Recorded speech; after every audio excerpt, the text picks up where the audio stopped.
IPL 2026లో భాగంగా Sunrisers Hyderabad జట్టు ఇప్పటివరకు 8 మ్యాచ్లు ఆడి అందులో 5 మ్యాచ్ల్లో విజయం సాధించి 10 పాయింట్లతో పాయింట్ల పట్టికలో మూడో స్థానంలో ఉంది.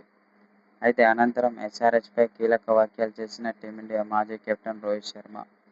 ఎస్ఆర్హెచ్ ఆటగాళ్లు బ్యాటింగ్లోనూ, బౌలింగ్లోనూ చాలా అద్భుతంగా రాణిస్తూ టీం విజయంలో కీలక పాత్ర పోషిస్తున్నారు. వాళ్ల యొక్క ఫామ్ను ఇలానే కంటిన్యూ చేస్తే మాత్రం ఎస్ఆర్హెచ్ను ఓడించడం ఏ జట్టు వల్ల కాదని కొందరు మాజీ క్రికెటర్లు అంటున్నారు. ముఖ్యంగా బ్యాటింగ్లో అయితే అద్భుత ఫామ్లో ఉంది సన్‌రైజర్స్ హైదరాబాద్ జట్టు.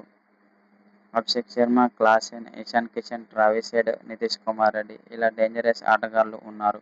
వాళ్లు గనుక ఫామ్లోకి వస్తే మాత్రం ఎస్ఆర్హెచ్ను ఓడించడం చాలా కష్టమే అని కొందరు మాజీ క్రికెటర్లు అంటున్నారు. ముఖ్యంగా అభిషేక్ శర్మ మంచి ఫామ్లో ఉన్నాడు.